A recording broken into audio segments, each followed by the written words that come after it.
Somewhere right now, a traveler is sitting at gate B14 with 2.5 hours to kill, a $9 bottle of water, and absolutely no idea that the rule they followed to get here early just changed. That traveler might be you next week. And the worst part? Nobody told them. No email from the airline, no announcement at the terminal. The old advice just quietly stopped being accurate. And thousands of people are still following it like gospel. If you fly even once or twice a year out of a US airport, what I'm about to walk you through could save you anywhere from 45 minutes to 2 hours of wasted time on your next trip. Or, if you ignore it, it could actually cause you to miss a flight for reasons that would not have been a problem 12 months ago. So stay with me on this one. Every minute of this video has something you can use the next time you pack a bag. For nearly 2 decades, every airline confirmation email, every travel blog, and every worried parent has repeated the same line. Get to the airport 3 hours before an international flight, 2 hours for domestic. It became one of those rules people stopped questioning, like flossing or defrosting chicken in the fridge. You just did it because someone told you to, and it felt safer than the alternative. And honestly, for a long time, that advice made sense. Security lines at major hubs could stretch 40, 50, sometimes 60 minutes during peak travel windows. Check-in counters had long waits. Boarding gates closed firmly at specific cutoff times. If you were flying out of LAX on a Friday afternoon, or trying to get through Atlanta during spring break, 2 hours barely felt like enough. The math worked out. Arrive early, absorb the chaos, sit at your gate with time to spare. Nobody ever missed a flight by showing up too early. That was the thinking. And for a while, it held up. But airports in 2026 do not operate the way they did in 2019 or even 2023.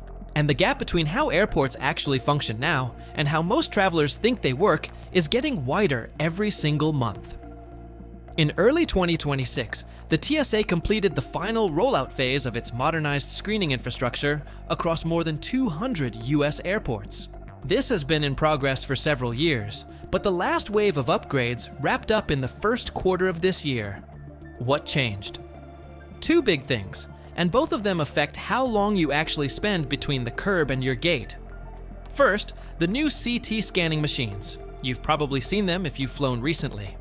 These are the larger units that let you leave. Laptops, tablets, and liquids inside your carry-on bag. No more pulling everything out. No more scrambling to grab 4 separate bins while the person behind you sighs. The TSA has reported that these machines cut average screening time per passenger by roughly 30% compared to the older X-ray systems. That is not a small number when you multiply it. Across a security checkpoint, processing 800 people an hour. At busy airports, that 30% translates into the difference between a 40-minute wait and a 12-minute wait. Second, digital identity verification. More airports now use facial recognition or digital ID confirmation at the TSA podium. Instead of handing over your boarding pass and driver's license, waiting for the agent to squint at your photo, and then getting waved through, you look at a camera. The system matches your face to your reservation. You move forward. Done. The TSA has reported that this step alone shaves about 15 to 20 seconds per traveler at the document check. Sounds minor until you picture a line of 300 people. That's 75 to 100 minutes of collective wait time erased from a single checkpoint. Combined, these 2 changes mean the average security wait time at fully upgraded airports has dropped significantly. TSA published checkpoint wait time data from early 2026 showing that 93% of travelers at airports with full upgrades waited under 20 minutes. At many off-peak times, it's under 10. That is a different world from the one that created the 3-hour rule. So what does this actually mean for you when you're deciding when to leave your house? Delta, United, and American have all quietly updated their recommended arrival windows in their apps and booking confirmation pages. If you booked a flight recently and actually read the fine print instead of skimming past it, you may have noticed the language shifted. Where it used to say arrive at least 2 hours before domestic departures, several carriers now suggest 60 to 90 minutes for domestic flights at airports with modernized security. For international, The recommendation at select airports has moved closer to 2 hours, down from 3. But here's what most people missed entirely. These aren't blanket recommendations. They vary by airport. And that is exactly where the confusion starts catching people off guard. Not every airport upgraded at the same pace. Major hubs like Atlanta, Hartsfield, Jackson, Denver International, and Dallas-Fort Worth got the full treatment early. They were priority rollout airports. Smaller regional airports are still catching up. Some won't have the new CT machines in every lane until late this year or early next year. So, if you fly out of a major hub, your security experience in 2026 is dramatically faster than it was 2 years ago.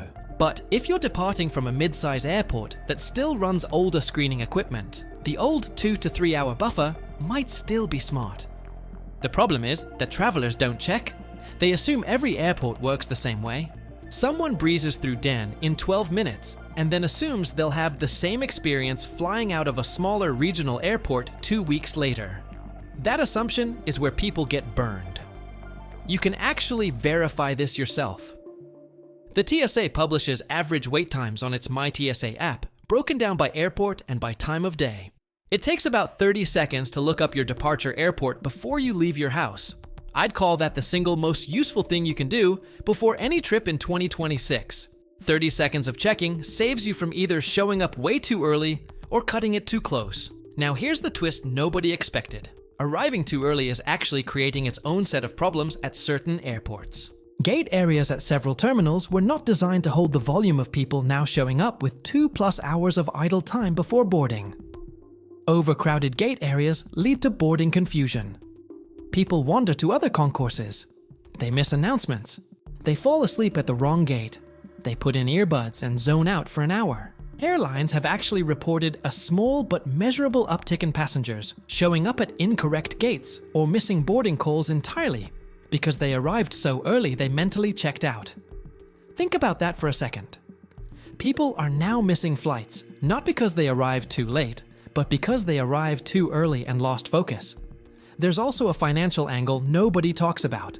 You know what happens when someone has 2.5 hours to kill in an airport terminal? They spend money. Overpriced coffee. A magazine they'll read 10 pages of. A neck pillow they definitely don't need. Airport retailers have known for years that bored travelers are generous spenders. Over 4 or 5 trips a year, those impulse purchases add up to a couple $100 you never budgeted for. Arriving with a tighter, smarter window doesn't just save time, it saves cash. A 58-year-old retired teacher named Donna flew out of Orlando International last February. She did everything by the old playbook. Arrived 3 hours early for a domestic flight to Chicago. Breezed through security in 9 minutes thanks to the new CT lanes. And then she had 2 hours and 40 minutes of dead time. She walked to a restaurant 2 concourses over, ordered lunch, lost track of time, and when she got back to her original concourse, her gate had changed. She missed the boarding cutoff by 4 minutes. Had to rebook on a later flight and swallow a $238 fare difference. She told me she hadn't missed a flight in 30 years of traveling. The irony of missing one because she showed up too early was not lost on her. That's not an everyday occurrence, but it is happening more than it used to. And it's the kind of thing nobody warns you about. Contrast that with a guy named Marcus, 44, a sales rep who flies out of O'Hare roughly twice a month. He told me he adjusted his arrival time in January after noticing the new scanners in Terminal 2. He now shows up 75 minutes before domestic flights instead of 2 hours. He says he hasn't had a single close call, gets to his gate with about 20 minutes to spare, and stopped buying those $12 airport beers just to pass the time. His exact words were, "I got back 5 hours a month just by paying attention." That's the difference between following old advice and checking current reality. If you carry TSA PreCheck, Clear, or Global Entry, your timing calculation changed again this year, and not in the direction most people assume. With the new CT scanners now standard in most PreCheck lanes, the speed advantage of PreCheck over general screening has actually narrowed. It used to be a 20 to 30 minute difference at peak travel times. At fully upgraded airports, that gap has shrunk to 5 or 10 minutes in many cases, because the general lanes got so much faster. Does that mean pre-check is worthless? No. You still skip removing shoes and belts, and the dedicated lines are generally shorter. But if you've been calculating your arrival time based on the old pre-check speed advantage, you need to recalibrate. You might be giving yourself even more dead time at the gate than you realize. Clear is a slightly different situation. Clear lets you bypass the document verification line entirely, which still saves real time at airports where the ID podium queue backs up. At LAX or JFK, during a Friday afternoon rush, that document line alone can run 15 to 20 minutes, even with the new digital verification in place, because not everyone opts into the facial recognition yet. Some travelers decline it. Some have issues with the system reading their face. The line still builds. So Clear's value didn't shrink the same way PreCheck's advantage did. If you fly frequently out of a chronically busy airport, Clear may actually be more worth the annual fee now than PreCheck is. But again, it depends entirely on which airport you use, which terminal you're in, and what time of day you fly. Domestic timing is one conversation.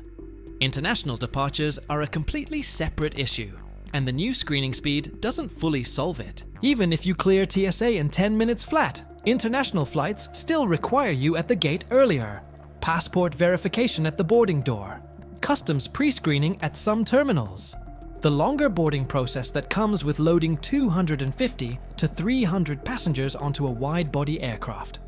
All of that still takes time that has nothing to do with security lines. Airlines flying international routes still close their aircraft doors 30 to 45 minutes before scheduled departure. Not 20, not 15, 30 to 45. And some carriers have gotten stricter about enforcing this in 2026. If you roll up to an international gate 32 minutes before departure, thinking you beat the clock, you might find the jet bridge door already closed and an agent telling you there's nothing they can do. The security line got faster? Yes. But the boarding cutoff didn't budge. For international flights, shaving an hour off your old arrival time is probably reasonable at most fully upgraded airports. But cutting it much closer than 90 minutes to 2 hours is a gamble unless you know the specific airport, the specific terminal, and the specific airline's boarding policy. So forget memorizing a single arrival number. The travelers who move through airports stress-free in 2026 are using a simple formula based on 3 variables. 1. Check your specific airport's current average wait time on the MyTSA app for your actual departure time slot, not the airport's daily average. The specific window you're flying in. 2. Add your buffer. For domestic, add 30 minutes on top of the security estimate. That covers walking to your gate, potential gate changes, and the boarding window.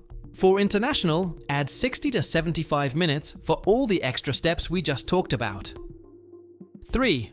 Factor in check-in. If you're checking bags at the counter, add 15 to 20 minutes during peak hours. If you've got no checked bags and you did mobile check-in, skip this entirely. Run that math for your next trip, and you'll almost certainly land on a number shorter than 3 hours. Often shorter than 2 for domestic use. But it'll be based on actual current data, instead of advice that was written when the iPhone didn't exist yet. One big caveat here. Holidays and peak travel weekends are a different animal. The week before Thanksgiving, the Friday before Memorial Day weekend, Christmas Eve. During those windows, even upgraded airports see security times spike because the sheer volume travelers overwhelm the faster equipment. On those days, adding an extra 30 to 45 minutes to your calculated arrival time is just common sense. The formula still works. You just adjust the first variable because the app will show you those higher wait times. The point is that you're making decisions based on data, not habit. Maybe you're watching this right now already sitting at a gate, killing time, wishing you'd seen this video before you left the house. If so, don't beat yourself up. Use the time. Walk the terminal. Most major US airports have better food options, better seating areas, and more charging stations than they did even 2 years ago. Atlanta and Denver both added dedicated work pods and quiet zones in the last year specifically because they know passengers are arriving with more downtime than they need. But next time, do the math before you leave. You'll be glad you did. One more thing worth knowing. The 2026 changes aren't finished. The TSA has indicated that additional screening protocol updates could come by fall of this year. 4-ounce rule at airports running the newest CT scanners. That restriction has been in place since 2006, nearly 20 years. Europe already raised the limit at several airports with similar technology. The US has been slower, but the infrastructure to support the change is now in place. If it happens, packing gets simpler, and the screening line moves even faster. There's also talk of linking digital ID verification directly with airline boarding systems, so the entire journey from curb to seat becomes one continuous identity check rather than 3 separate ones at 3 separate points. That's further out. Probably 2027 at the earliest for full implementation. But the direction is clear. Airports are getting faster. They're not going backwards, and your habits need to keep pace. Here's what all of this boils down to. The 3-hour rule was never actually a rule. It was a safety blanket. And for a long time, it was a reasonable one. But the airports changed. Security changed. The technology processing you through that checkpoint changed. And sticking with outdated advice isn't just costing you time anymore. In some cases, it's creating problems that didn't exist before. Check your airport's real wait times before every trip. Use the formula. Give yourself a buffer based on facts, not fear. And if you're flying international, respect those boarding cutoffs regardless of how fast you cleared security. You now know more about how airport timing actually works in 2026 than the vast majority of people standing in that terminal with you. If that kind of practical information is something you want more of, subscribe so you don't miss the update when those fall rule changes go live. And if you've got a friend or a family member who still shows up 3 hours early for every flight and sits there stress-eating Cinnabon, send them this. They'll thank you when they get an extra hour of sleep before their next red eye. Travel smarter this year. You have the information now. Put it to work.